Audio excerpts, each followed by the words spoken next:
প্রণয়ের ঘোর রাত লেখক আরাফাত আদনান সামি শেষ পর্ব। অবশেষে সেই কাঙ্ক্ষিত মুহূর্ত। রজনীগন্ধার তীব্র সুবাস আর দামি পারফিউমের ঘ্রাণে চারপাশটা যেন এক মায়াবী কুয়াশার চাদরে ঢাকা পড়েছে। বাসর ঘরে সেই বিশাল পালঙ্কটি আজ সাদা লাল গোলাপ আর লাল পাপড়ির চাদরে সাজানো।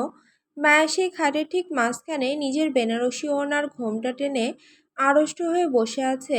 হাতে পড়া লাল কাচের চুড়িগুলো তার দ্রুত হৃদস্পন্দনের সাথে তাল মিলিয়ে মৃদু আওয়াজ করছে রিনঝিন রিনঝিন। দরজা লাগানোর শব্দটা যখন মায়ের কানে পৌঁছালো, তার শরীরের প্রতিটি লোমকূপ যেন একসাথে কেঁপে উঠল। কৌশিক ধীর পায়ে এগিয়ে আসছে। কৌশিকের প্রতিটি পদক্ষেপ মায়ের বুকের ভেতরে ঢিপঢিপানিটা আরও কয়েক গুণ বাড়িয়ে দিচ্ছিল। কৌশিক মায়ের একদম পাশে এসে বসল। খাটটা মায়ের ওজনের সাথে কৌশিকের বলিষ্ঠ শরীরের চাপে একটু দেবে গেল। কৌশিক কোনো কথা বলছে না, কেবল তার তপ্ত নিঃশ্বাসের শব্দ পাওয়া যাচ্ছে মায়ের কানের খুব কাছে। নীরবতা সহ্য করতে না পেরে মায়া আমতা আমতা করে বলল, সবাই কি চলে গেছে? কৌশিক মায়ের কানের কাছে মুখ নামিয়ে অত্যন্ত গাঢ় স্বরে ফিসফিস করে বলল, সবাই চলে গেছে। এখন শুধু আমি আর আমার এই চিরচেনা মায়াবতী অসভ্য। আমি এখনো অসভ্য লোকটাই আছি তোর চোখে।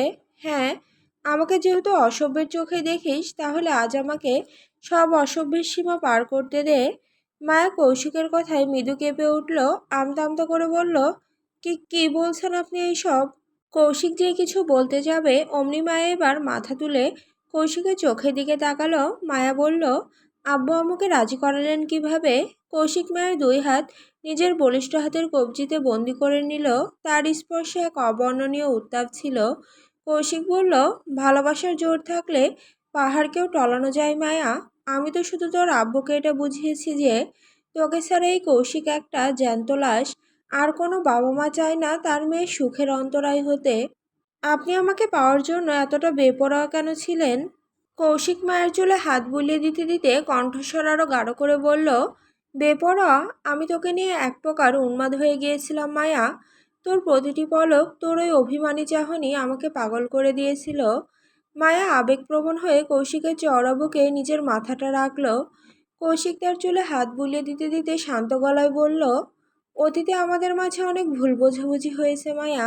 আমি হয়তো তোকে চিনতে দেরি করেছি, কিন্তু এখন থেকে আমাদের প্রতিটা মুহূর্ত হবে ভালোবাসার। তোর চোখের এক ফোঁটা জলও যেন বৃথা না যায়, সেই দায়িত্ব এখন আমার। মায়া কিছু বলল না। কৌশিক এবার নেশাময় কণ্ঠস্বরে বলল, এটা শুধু ট্রেলার সুইটহার্ট, এখন তো পুরো সিনেমা বাকি। কি জানি বলেছিলি বিয়ে ছাড়া বাসরের প্রসেসিং চলবে না। এখন তো আর কোনো বাধা নেই, তাই না? So can you start the processing now honey? কৌশিকের কথায় মায়া লজ্জায় রাঙা হয়ে তার বুকে একটা কিল মেরে বলল, আপনি আর আপনার এই অসভ্যতামি কোনোদিন যাবে না। যা বলেছি তার উত্তর দে। মায়া একটু ভান ধরে বলল, কি বলেছেন কৌশিক ভাই? আমি তো শুনতে পাইনি, সত্যি বলছি। কৌশিক ভ্রু কুঁচকালো। মায়া, হ্যাঁ শুনছি তো, বলেন। কেন স্টার্ট দ্য প্রসেসিং নাও হানি? মায়া দুষ্টু হেসে উত্তরে বলল, হ্যাঁ। কৌশিক উজ্জ্বল মুখে বলল, তার মানে হ্যাঁ? মায়া এবার একটু ভাবের সুরে বলল, এর মানে তো নাও হতে পারে, তাই না? মায়ের কথা শুনে কৌশিক এবার রেগে গেল। সাথে সাথে মায়ের মুখটা দুই হাতে তুলে ধরল। তার চোখের মণিতে মায়ের লাজুক প্রতিচ্ছবি স্পষ্ট। কৌশিক শান্ত অথচ তীব্র গলায় বলল, এই অসভ্য লোকটা শুধু তোর জন্যই পাগল মায়া। সারা জীবনের জন্য তুই কি এই অসভ্য লোকটার সঙ্গ দিবি তো? কৌশিক এমনভাবে স্পর্শ করায় মায়ের পুরো শরীর কেঁপে উঠল। আমতা আমতা করে বলল, হ্যাঁ। কৌশিক মায়ের নেশায় পুরোপুরি ডুবে গেল। ক্রমশ মায়ের দিকে ঝুঁকতে লাগলো। মায়ের পুরো শরীর কেঁপে উঠল। সে আমতা আমতা করে বলার চেষ্টা করলো, দু দু দু কৌশিক নেশাময় কণ্ঠে বলল, হ্যাঁ খাবো তো। মায়া নিজেকে সামলানোর চেষ্টা করলো, আবারও আমতা আমতা করে বলল, কিন্তু দুধ তো টেবিলে। এইভাবে আপনি আমার কাছে আসছেন কেন? এখানেও তো আছে। মায়া শুকনো ঢোক গিলে বলল, কোথায়? এই তো আমার চোখের সামনে। কৌশিকের স্থির চোখ মায়ের বুকের দিকে দেখে মায়া নিজেকে গুটিয়ে নিল। আমতা আমতা করে বলল, অসভ্যের মতো কি বলছেন এইসব? আপনি এখানে দাঁড়ান, আমি দুধ নিয়ে আসছি। বলেই মায়া এক দৌড়ে টেবিলের কাছে চলে গেল। সেখানে গিয়ে বুকে হাত রেখে জোরে জোরে শ্বাস নিতে লাগলো। তারপর টেবিল থেকে দুধের গ্লাসটা হাতে নিয়ে কৌশিকের মুখোমুখি গিয়ে দাঁড়ালো। মায়া নিচের দিকে তাকিয়ে গ্লাসটা কৌশিকের দিকে এগিয়ে দিয়ে বলল, এই যে নিন। হুম।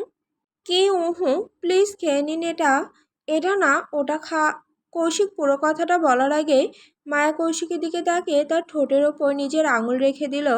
মুখে লাগাম লাগান অসভ্য পুরুষ, চুপচাপ এটা খেয়ে নিন। বলেই মায়া কৌশিকের কাছ থেকে একটু দূরে সরে গেল। কৌশিক বিছানায় বসে পড়ল। মায়া দুধের গ্লাসটা এগিয়ে দিয়ে বলল, খেয়ে নিন, কাছে আসো। মায়া আমতা আমতা করে বলল, কেন? দুধ খেতে না বললে তাই। আসো। মায়া ভয়ে ভয়ে কৌশিকের কাছে গেল। মায়া কাছে যাওয়া মাত্রই কৌশিক একটানে তাকে নিজের কোলে বসিয়ে দিল। কি করছেন? কৌশিক নেশাতুর কণ্ঠে বলে, কিছু না, দুধ খাইয়ে দাও। কৌশিকের কথা মতো মায়া তাকে দুধটা খাওয়াতে লাগলো। কৌশিক গ্লাসের অর্ধেকটা দুধ খেয়ে মুখ সরিয়ে নিল। তারপর গ্লাসটা নিজের হাতে নিয়ে মায়ের মুখ বরাবর গ্লাসটা ধরে বলল, বাকি অর্ধেক তুমি খাও। কিন্তু? কোনো কিন্তু নয়। আমি দুধ খাই না। খাবে না? না। সত্যিই খাবে না? না বললাম তো। কৌশিক আর কোনো কথা বলল না। সে নিজেই দুধে চুমুক দিয়ে কিছুটা দুধ মুখে নিয়ে নিল। তারপর মায়ের কোমর আরো শক্ত করে চেপে ধরল। একটু একটু করে মায়ের গোলাপি রাঙা ঠোঁট বরাবর তার মুখে এগোতে লাগলো। মায়া তা দেখে শিউরে উঠল এবং আমতা আমতা করে বলল, কি করছেনটা কি? ছাড়ুন আমাকে। মায়ার কোনো কথা বলার সুযোগ পেল না। কৌশিক মায়ের গোলাপি রাঙা ঠোঁট জোড়ায় নিজের ঠোঁট ডুবিয়ে দিল। কৌশিক এবার তার মুখের পুরো দুধটুকু মায়ের মুখে দিয়ে দিল। মায়া তা গিলে ফেলা ছাড়া আর কোনো উপায় খুঁজে পেল না। হঠাৎ কৌশিকের হাত মায়ের সর্বাঙ্গ ছুঁয়ে যেতে লাগলো। মায়া ছটফট করে উঠল, কিন্তু কৌশিক মায়ের ঠোঁটে আছড়ে পড়ল। মায়া নিজেকে অনেকভাবে ছাড়ানোর চেষ্টা করল, কিন্তু এমন বলিষ্ঠ হাতের বাঁধন থেকে সে ছুটতে পারল না। মায়ের দুহাত কৌশিকের পিঠ খামচে ধরল। তার সারা শরীরে তখন প্রেমের আগুনের লেলিহান শিখা। কিছু সময় পর কৌশিক মায়াকে ছাড়ল এবং তার কপালের ওপর থেকে ঘাম মুছে দিল। কৌশিক উঠে দাঁড়িয়ে বলল, হানি, খুব প্রেম প্রেম পাচ্ছে। কাম আপ ইন্টু মাই ল্যাপ, হানি। কৌশিকের কথা শুনে মায়ের সর্বাঙ্গ কেঁপে উঠল। সে বিছানায় পা উঠিয়ে কৌশিকের থেকে আর একটু দূরে সরে গেল এবং আমতা আমতা করে বলল, কি বলছেন আপনি এইসব? আমি কোথাও উঠতে পারবো না। কৌশিক ধপাস করে বিছানায় উঠে পড়ল। মায়ের একদম কাছে গিয়ে ঘোর লাগা কণ্ঠস্বরে বলল, ঠিক আছে, তোকে কিছুই করতে হবে না। করার জন্য আমি আছি তো নাকি? মায়া নিজেকে গুটিয়ে নিয়ে বলল, মানে? কৌশিক কোনো উত্তর দিল না। সেই যে মায়াকে ছুতে গেল, অমনি মায়া বিছানা থেকে চটজলদি নেমে গেল। আমার খুব ভয় করছে কৌশিক ভাই, কাটিয়ে দেব। এই বলে কৌশিক মায়ের মুখোমুখি গিয়ে দাঁড়ালো। সাথে সাথে মায়াকে পাঁজো কোলে তুলে নিয়ে বিছানায় শুইয়ে দিল। মায়াকে শোয়ানো মাত্র কৌশিক একটানে নিজের পাঞ্জাবিটা খুলে ফ্লোরে ছুঁড়ে মারল। কৌশিক আস্তে আস্তে মায়ের পাশে গিয়ে বসল। মায়া উঠে যাওয়ার আগেই কৌশিক তার ওপর নিজের শরীরের ভর ছেড়ে দিল।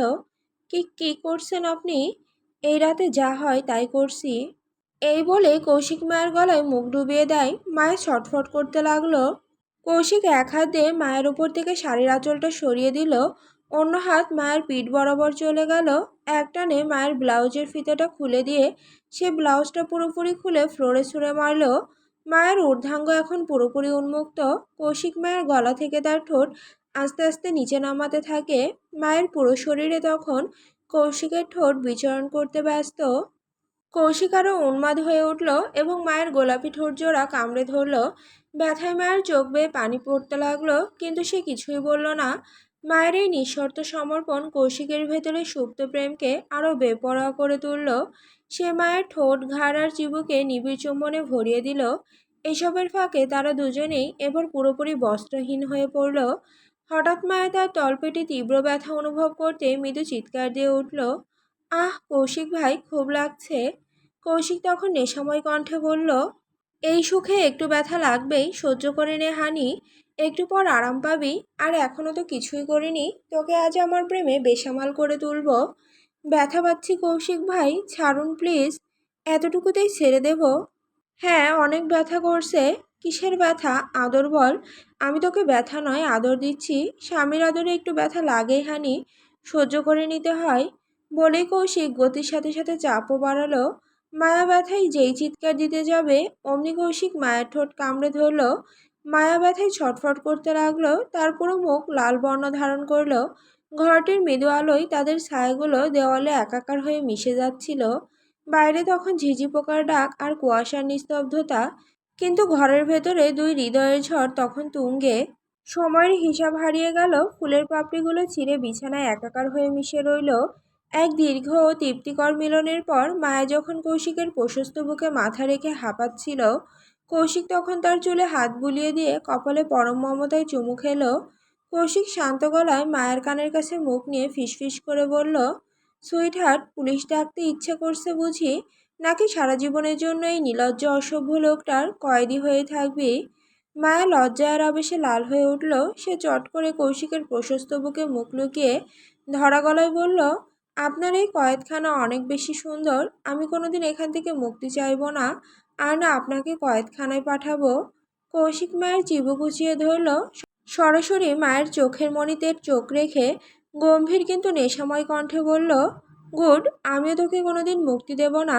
তুই আমার সেই আসক্তি, সেই আমরণ তৃষ্ণা, যা প্রতিনিয়ত দ্বিগুণ হারে বাড়বে কিন্তু কোনোদিন ফুরাবে না। ভোর হওয়ার আগে আকাশের শেষ দিকের নীলচে আলোটা জানালার পাতলা পর্দা ভেদ করে ঘরে ঢুকলো।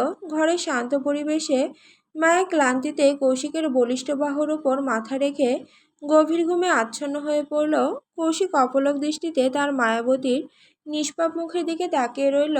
তার মনে হলো মায়ের এই শান্ত রূপ পৃথিবীর সব সুন্দরের আধার।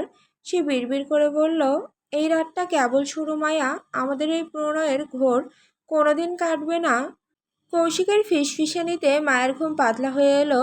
সে চোখ মেলতে কৌশিক আবার সেই একই ঘোর লাগা কণ্ঠে বলে উঠল, তোর ঘুম ভাঙার অপেক্ষায় ছিলাম। প্রচুর মুড আসছে হানি, নিজেকে সামলাতে পারছি না। ঝড়ের সম্মুখীন হওয়ার জন্য নিজেকে প্রস্তুত করো হানি। মায়া বিস্ময় আর লজ্জায় চোখ কপালে তুলে বলল, আবার? কৌশিক মায়ের দিকে আরও নিবিড়ভাবে এগোতে এগোতে নেশাতুর স্বরে বলল, ইয়েস হানি। মায়া আমতা আমতা করে বলল, রাতে না কয়েকবার তো এসব আদরের কোনো লিমিটেশন হয় নাকি? So I will caress you again now, don't disturb me honey. না। মায়ের প্রতিবাদ করার আগে কৌশিক আবারও তার মায়াতে ডুব দিল। অতঃপর যা অবধারিত ছিল তাই হলো, একসময় মায়া আধো ঘুমের ঘোরেই কৌশিকের হাতটা শক্ত করে চেপে ধরল। গভীর তৃপ্তিতে কৌশিক মায়ের শরীরের ওপর নিজের সমস্ত ভর ছেড়ে দিয়ে এলিয়ে পড়ল। বাইরের আকাশে তখন ভোরের সূর্য উঁকি দিচ্ছে। তাদের নতুন জীবনের প্রথম প্রভাত সাক্ষী হয়ে রইল এই স্মরণীয় প্রণয় ঘোর রাত, যে রাতের ঘোর কোনোদিন কাটবার নয়। সমাপ্ত।